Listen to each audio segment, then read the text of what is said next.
नमस्कार साथियों, निर्माण क्लासेज अयोध्या में आपका हार्दिक स्वागत है। आज एक चर्चित अवधारणा है जिससे लगातार आपके प्रश्न आते हैं। भारत में वन की स्थिति क्या है?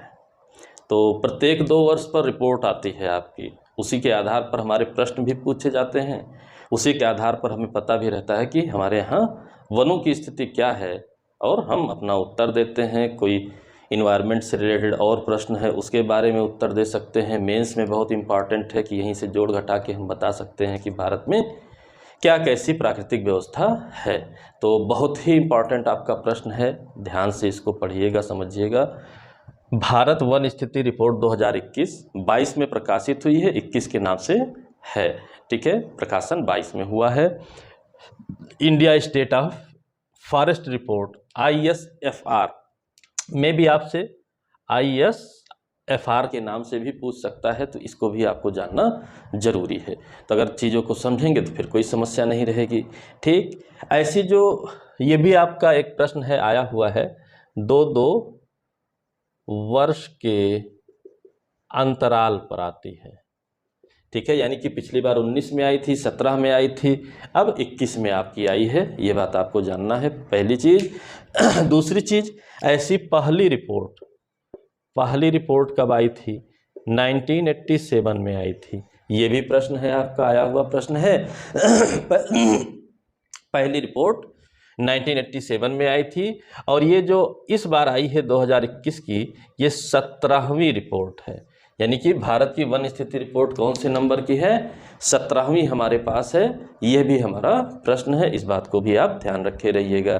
ठीक, पहले के समय में जो है प्रतिदर्श प्रणाली अपनाई जाती थी, उसके आधार पर जो है जो भारत का क्षेत्रफल है, कटा घटा ये सब जोड़ते हुए रिपोर्ट दी जाती थी। अब हमारे लिए बहुत आसान है और ऑथेंटिक रिपोर्ट है। यह उपग्रह प्रणाली पर आधारित, यानी कि उपग्रह से आंकड़े इकट्ठे किए गए हैं, उस पर आधारित ये हमारी रिपोर्ट दी गई है। अब यहाँ पर उपग्रह प्रणाली अगर चर्चा में आ गई है बात, तो उपग्रह कौन सा इस्तेमाल हुआ है वो भी पूछ सकता है, तो उसे भी आप जान लीजिए। रिसोर्स सेट, ये रिसोर्स सेट आपका उपग्रह है।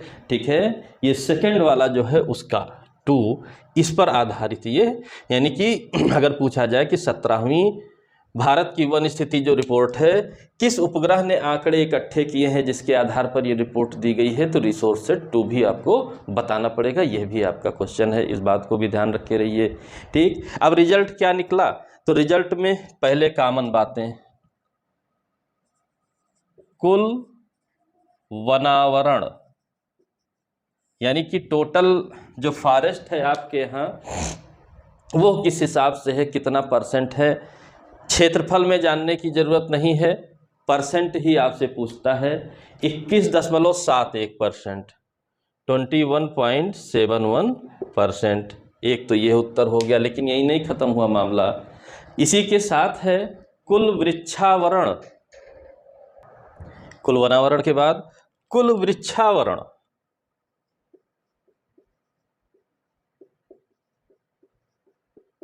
वन यानी कि फॉरेस्ट, जितना पूरा जंगल लगा हुआ है, जिसको जंगल हम लोग कहते हैं, जंगल के रूप में जानते हैं। वृक्षावरण मतलब बाग बगीचे, ये तमाम चीज़ें जो है आ जाती हैं, वृक्षों की संख्या भी आ जाती है। तो ये है 2.91%, 2.91%। अब बात आई, ये तो हो गया। जो मुख्य रिपोर्ट होती है वो ये होती है कुल वनावरण और वृक्षावरण कितना है, यानी कि कॉमन ले लेंगे, कुल वनावरण प्लस वृक्षावरण। यही आपसे, मतलब ये तीनों चीज़ें पूछता है। आपको ध्यान देना रहेगा कि आपसे क्या पूछा गया है, तो 24.62%। ठीक है, ये आपको ध्यान देना रहेगा। वनावरण वृक्षावरण, वनावरण प्लस वृक्षावरण, और यह 19 के मुकाबले वृद्धि हुई है, इसमें वृद्धि हुई है। यह भी पूछ सकता है कि वृद्धि हुई या कमी हुई, हुई तो कितनी हुई, तो आपको जानना चाहिए 0.32% की वृद्धि हुई है, 0.32% की वृद्धि हुई है। इस बात को भी आपको जानना चाहिए। यानी कि ये एक तो मुख्य क्वेश्चन आपका बन गया। अब अगली बात आती है, कुछ और बातों को जानना है, राज्यों की स्थिति में जानना है, उत्तर प्रदेश की विशेषतः क्या स्थिति है इसको भी जानना है, ठीक है, और हमारी वन नीति क्या कहती है इसको भी जानना है। तो अब हम उन दिशाओं में जाएंगे। तो पहली बात, राष्ट्रीय वन नीति। पहला हमारा नंबर आएगा राष्ट्रीय वन नीति। अब पहला तो क्वेश्चन ये बनता है कि ये वन नीति आपकी है कब की, ये भी आपका प्रश्न पूछता है। तो आप बताइए 1988 की है, यानी 87 में पहली रिपोर्ट आई थी, 88 की यह नीति है कि भाई आपको पता होना चाहिए कि आप लक्ष्य होना चाहिए कि कितनी, जब कम रहा तभी लक्ष्य चुना गया, नीति बनानी पड़ी, नहीं तो दिक्कत हो जाएगी। तो 1988 में लक्ष्य क्या रखा गया है, इसके लिए लक्ष्य रखा गया है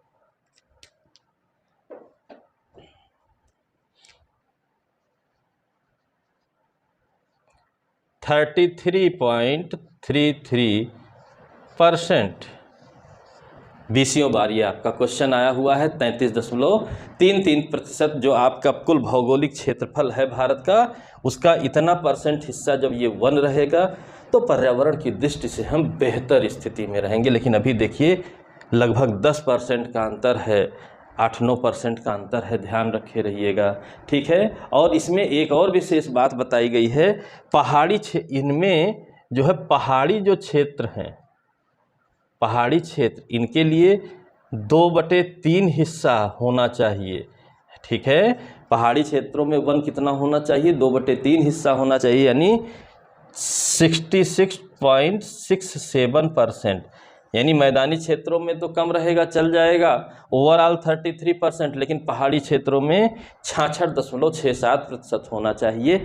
यह बात भी ध्यान रखे रहिएगा, ठीक है। अब बात आती है, दो बातें, राज्यों की स्थिति क्या है, केंद्र शासित प्रदेश की स्थिति क्या है, तो उसके रूप में, और क्षेत्रफल में, क्षेत्रफल कितना है ये नहीं, तुलनात्मक क्षेत्रफल में किस राज्य में राज्यों की स्थिति क्या है, केंद्र शासित प्रदेशों की स्थिति क्या है, इन बातों को भी हमें जानना है। तो जरा हम देखते हैं, ठीक है। तो क्षेत्रफल की दृष्टि से पहले नंबर पर हम क्या देखेंगे, क्षेत्रफल।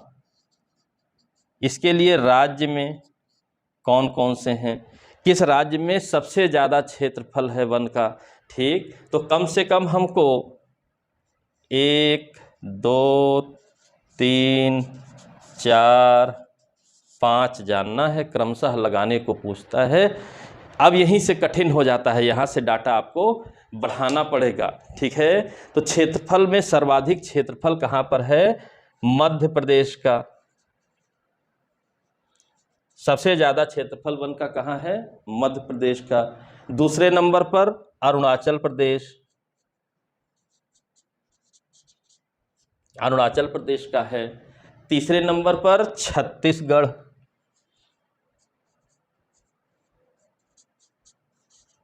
छत्तीसगढ़ का है। चौथे नंबर पर क्षेत्रफल सबसे ज़्यादा उड़ीसा है, और 5वें नंबर पर महाराष्ट्र है। क्षेत्रफल की दृष्टि से ये आपके 5 राज्यों का हायरार्की क्रम है, सीक्वेंस है, इसे आपको जानना पड़ेगा। मध्य प्रदेश, अरुणाचल प्रदेश, छत्तीसगढ़, उड़ीसा और महाराष्ट्र।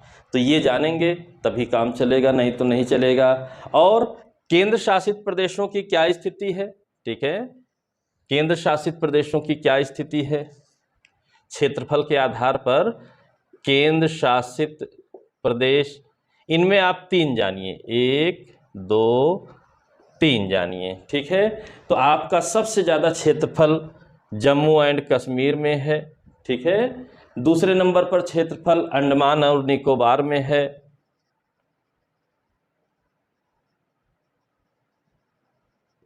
तीसरे नंबर पर लद्दाख में है,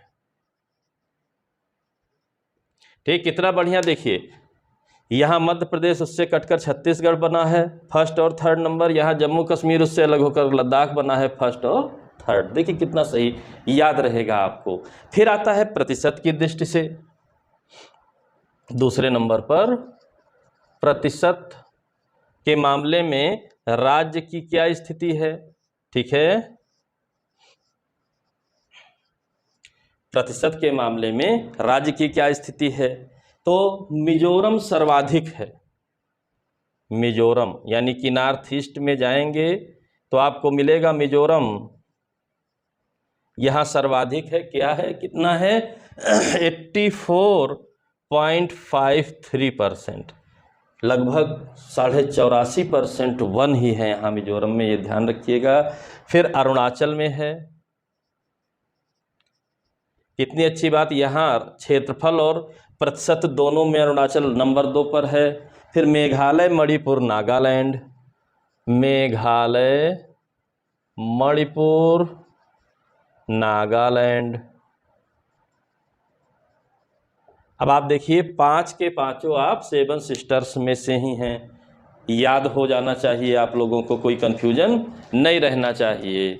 ठीक है, ये ध्यान रखे रहिएगा। अब केंद्र शासित प्रदेशों की क्या स्थिति है?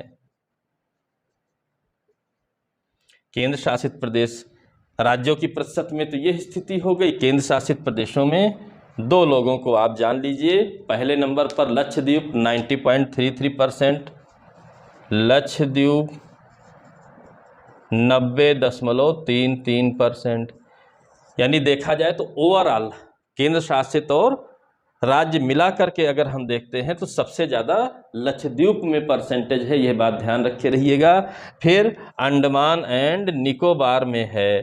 ठीक है, यहाँ पर भी बहुत ज़्यादा है, 81% है, लेकिन कम है, तो खैर परसेंटेज पहले नंबर का ही जानना है आपको। ठीक है, ये हो गया, ये सर्वाधिक वाले थे। अब न्यूनतम कवरिंग देख लें, न्यूनतम वाला भी कभी कभी पूछता है। न्यूनतम की स्थिति क्या है, कैसे है? ठीक है, क्षेत्रफल और परसेंटेज में। ठीक, यहाँ पर आपसे स्टेट ही पूछेगा, केंद्र शासित प्रदेश नहीं पढ़ना है। न्यूनतम में, क्षेत्रफल में, क्षेत्रफल में आपका हरियाणा, पंजाब और गोवा। हरियाणा, पंजाब, अगल बगल हैं गोवा। ठीक है, ये 3 जगहों पर न्यूनतम क्षेत्रफल पाया जाता है। और प्रतिशत में, ठीक है, हरियाणा, पंजाब और राजस्थान। हरियाणा, पंजाब और राजस्थान। ठीक है, परसेंटेज में यहाँ सबसे कम वन पाए जाते हैं। इन बातों को आपको ध्यान रखना है। ठीक है, इन बातों को नहीं ध्यान रखेंगे, ये सीक्वेंस में भी पूछता है, सीक्वेंस में भी पूछता है। बहुत ध्यान रखने योग्य बातें हैं, बहुत ध्यान से ध्यान रखना पड़ेगा। ठीक है, अब स्पेशली हम लोग ठीक है, उत्तर प्रदेश के बारे में पढ़ लेते हैं। उत्तर प्रदेश की क्या स्थिति है? ठीक है, स्पेशली उत्तर प्रदेश के बारे में पढ़ लें, क्या स्थिति है। ठीक, तो उत्तर प्रदेश में जब हम आते हैं तो जैसे भारत के बारे में हमने पढ़ा तो राज्य पढ़े, उत्तर प्रदेश पढ़ेंगे तो जिले पढ़ना पड़ेगा, कॉमन सेंस की बात है। तो उत्तर प्रदेश में आते हैं सर्वाधिक क्षेत्रफल,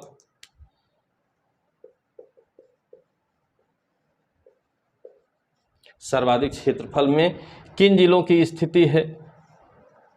ठीक है, क्षेत्रफल के मामले में कौन कौन से जिले हैं?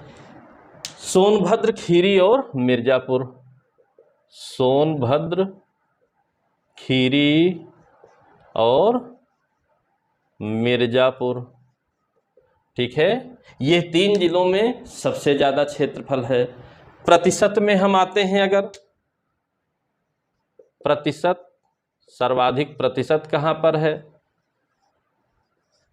ठीक है, तो हमको कौन 3 जिले? सोनभद्र, चंदौली और पीलीभीत। सोनभद्र दोनों में कॉमन हो गया, चंदौली और पीलीभीत।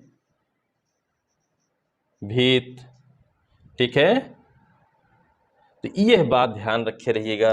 सोनभद्र दोनों में कॉमन है। मोस्ट इंपॉर्टेंट आपका प्रश्न बनता है कि उत्तर प्रदेश में सर्वाधिक क्षेत्रफल हो या सर्वाधिक प्रतिशत हो, कहाँ पर पाया जा रहा है? सोनभद्र में पाया जा रहा है। ठीक है, इस बात को ध्यान रखे रहिएगा। ठीक, न्यूनतम में बहुत इंपॉर्टेंट नहीं रहता है, लेकिन जान लेते हैं न्यूनतम में उत्तर प्रदेश में क्या स्थिति है क्षेत्रफल के मामले में। ठीक है, सबसे कम है आपका भदोही, फिर मऊ, फिर मैनपुरी। भदोही, मऊ, मैनपुरी।